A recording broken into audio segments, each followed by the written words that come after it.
But serious problems are rising in the Caribbean, which will have to be dealt with sooner rather than later. The nation of Haiti is one example.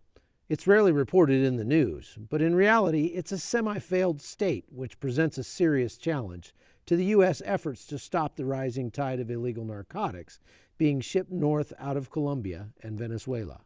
Haiti's southern coast is completely unpatrolled by law enforcement and has become a major transshipment point for cocaine bound for the United States. The rugged interior of the island nation is essentially lawless, and the narco-traffickers are taking advantage of that fact to move tons of cocaine across Haiti every month. I decided to rent a motorcycle and see the smuggler's route for myself. It's about a 7-hour journey from the southern city of Jacmel across 8,000-foot mountains to the capital city of Port-au-Prince. The road is extremely poor, but drug runners can navigate the crossing by night in convoys of decked-out $30,000 off-road vehicles. Locals say it's a weekly occurrence. I don't even know where we are now. This is off the map of nuttiness. It's slicker than snot on a doorknob over here, all this mud. And basically all the motorcycles just wiped out everywhere. They can't stand upright. There's some miracle that I'm still riding this thing. Once the drugs reach Port-au-Prince, corrupt officials often look the other way while the cocaine is loaded aboard ships bound for Puerto Rico or Miami. Corruption is so endemic to Haiti that it wasn't even a crime until 2014. And to date, there have been 0 narcotics convictions of drug traffickers inside Haiti. The DEA and other agencies are working to help train special units of Haiti's police force. But with corruption still out of control, one can't be sure that they aren't simply training the very criminals they hope to intercept. That's just one of the challenges Haiti poses to U.S. security. But with Colombian cocaine production up sharply in the last year, it's one that will likely continue to get worse. The Dominican Republic has an immigration issue. Conditions in Haiti have led to an increase in border crossings, and today, Haitians make up 25% of the DR population. We drove to a remote border crossing to get a sense of the problem.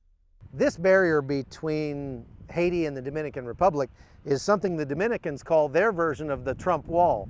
It was put here starting in 2019 to keep this flood of Haitians from coming into their country because it's been so expensive for them. But it's an ongoing problem, and they have to have soldiers out here in order to guard this fence as well, because otherwise people will cut right through it or jump right over it.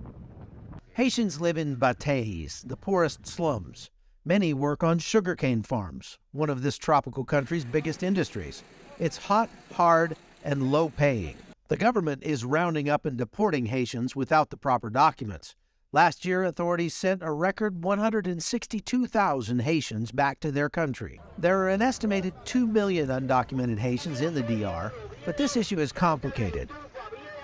This is one of the poorest neighborhoods in Santo Domingo and is completely full of Haitians.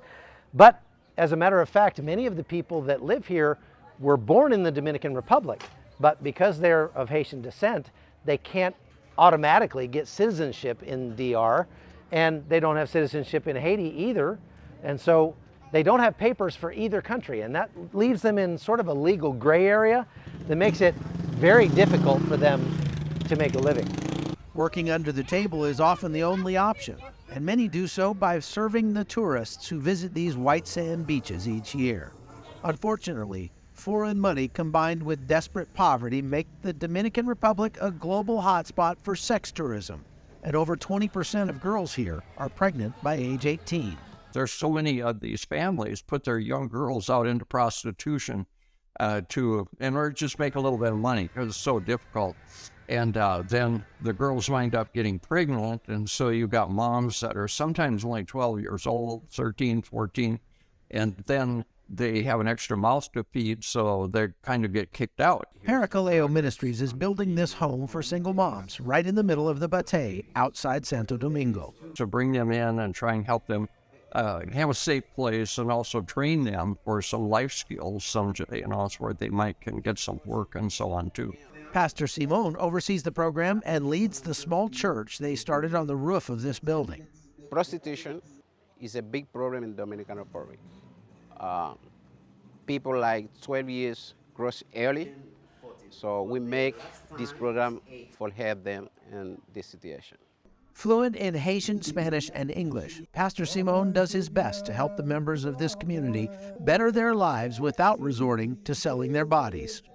La Casa El Roy is a new program he has for the young people, especially the ladies, for family education and social education for them. However, as long as tourists are willing to spend money in the Dominican Republic in search of forbidden fruit, it will remain an uphill battle.